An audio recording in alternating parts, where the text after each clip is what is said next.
Let me tell you a story about a flickering lantern, a light that may guide you, or something far darker.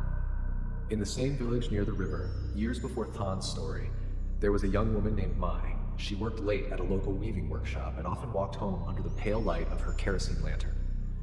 One night after a long day of work, Mai set out for home. The moon hid behind thick clouds, and the river's current murmured softly. As she walked the familiar path, her lantern began to flicker. Thinking it was the wind, Mai shielded the flame with her hand and kept going.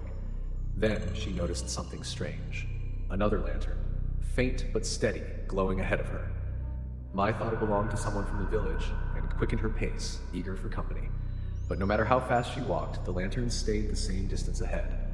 It led her closer to the riverbank, where the sound of the water grew louder and more ominous. She called out, "Who's there?" But only silence answered. The lantern suddenly stopped. Confused, Mai stepped closer, her own lantern trembling in her hand. Then it happened. The other lantern blinked out, and the darkness around her deepened. A chill swept over her as she felt a presence, cold and heavy, watching her from the river. Mai ran, clutching her lantern, her heart pounding.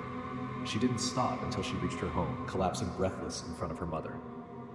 When she looked down at her lantern, the glass was cracked and the flame had gone out. Her mother, pale with fear, whispered, "You saw it, the lantern that guides lost souls into the river. Never follow it again." From that night on, Mai refused to walk alone after dark, and so the villagers warned, "If you see a lantern by the river at night, turn away. It may not be leading you home. Would you dare to follow a flickering light?"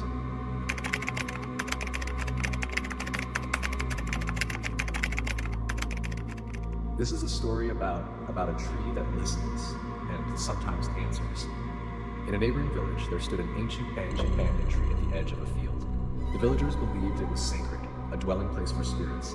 By day, children played under its shade, but by night, no one dared approach it. A young man named Kong, bold and curious, scoffed at the tales. One evening, while walking home after a festival, he decided to prove the stories false. He stopped at the tree, its gnarled roots twisting like snakes in the moonlight. Kang shouted, "If there's a spirit here, show yourself." The wind stirred the leaves, and a soft whisper seemed to echo back, "Why are you here?" Kang froze.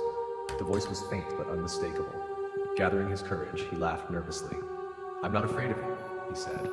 The whispers grew louder, overlapping as if many voices were speaking at once. "Stay with us. Stay forever." Panic gripped Kang. He turned to run, but his legs felt heavy as though the roots were pulling him down.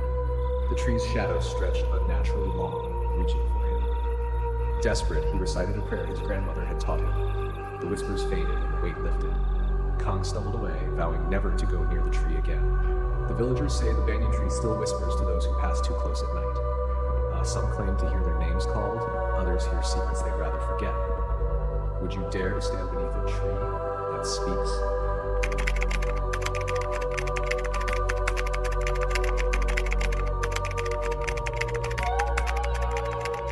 Let me tell you a story that will make you think twice about singing while traveling alone at night. In a quiet village near a river, far from the bustling city, a kind high school boy named Tang often stayed late at a charity kitchen, helping an elderly woman named Aunt Hui. One rainy night, Tan left late, nearly midnight. The road home was long, winding, and shrouded in fog. To ease his nerves, Tan began to hum a tune, his voice flowing through the silent night. Feeling old, he sang louder, unaware of the eerie legend tied to his village. Locals often warned, "Do not sing by the river at night, the spirits are listening." Than dismissed the warnings as superstition. As he rode through the dark, he suddenly felt watched. The trees seemed to close in, and the path felt unfamiliar. Then he heard it, a faint, melodic humming behind him, matching his song. Stopping to listen, he saw nothing but mist. Chilled, he whispered, "It's just the wind," and pedaled on. Near the riverbank, the air grew icy, and an invisible weight pressed on his shoulders.